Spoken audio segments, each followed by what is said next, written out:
Good morning again. Welcome back to Morning Mindset. Are you ready to get your mind engaged with the truth of God so that you can think rightly about God and about yourself, about the day, about the people around you, and therefore be able to engage with life? Not just be a passive spectator, but to be an active participant in the life God has ordained for you today. You can do that. You can choose today to center your thoughts around the truth of God, and based on that truth, engage with the world in faithful, bold, and powerful ways. And that's what the Morning Mindset is all about. We're still looking at Galatians 2:20 and 21. And the reason we're still looking at it is because it's two verses that are just packed with essential truth for you as you think about living out a life as a Christ follower. What does that look like to follow Jesus, to do the things Jesus would do, to live the kind of life Jesus would live?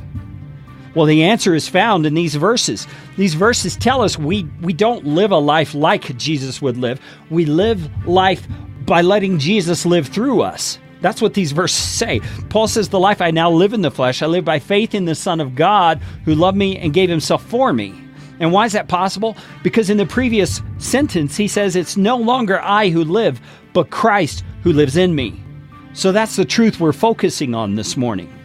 And he goes on in the next verse, and I wanted to focus in on this today because we have so much problem living a free life. And what I mean by that is a life free of obligation, free of guilt, free of a feeling that we've got to perform in order to get people to love us, to get God to love us, to get ourselves worthy enough. But see, the fact is, Paul says here in verse 21, he says, "I do not nullify the grace of God, for if righteousness were through the law, then Christ died for no purpose." What in the heck does that mean? Nullify the grace of God. What does that mean? Well, the grace of God has come to us through Jesus. God's grace says, you cannot keep my laws, and so therefore I will send Jesus to live a perfect life and keep those laws on your behalf. And then he will die to pay the penalty for your sin, your failing to keep the law, and he'll rise from the grave victoriously with resurrection life, and he will now come and inhabit you and live through you. All of that is grace.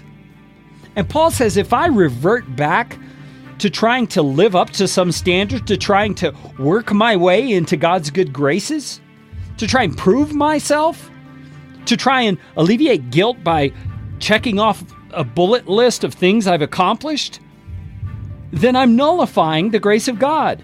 I'm nullifying what he gave me freely through the life, the death, and the resurrection of Jesus Christ.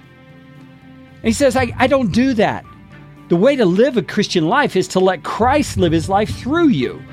That's what it means to live a Christian life. And so today, as you look at the day you have ahead, take a moment. Think about your schedule. Think about the places you need to be, the people that you're going to interact with and see. Think about the tasks that you have to do.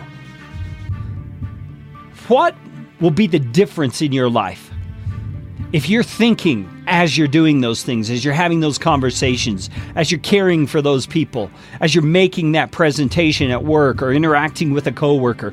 What will be the difference if you have your mind firmly fixed on the fact that your life is now Jesus Christ's life living through you? I believe it'll make all the difference in the world because you'll have a new sense of identity that gives you boldness. It gives you a confidence that this day does not hold anything that Jesus cannot handle. And he is in me. He's in me to handle it. Not just handle it, but to be victorious over it, to love people in it, to do wonderful things in me and through me in this day that he's appointed. This is the day the Lord has made. Let us rejoice and be glad in it. You can do it. I know you can, because if Christ is in you, he cannot fail. If you want to know more about Live, Build, Change, you can go to livebuildchange.com. Live your life the way that God would have by having Christ live through you today. God bless you. I'll talk to you tomorrow.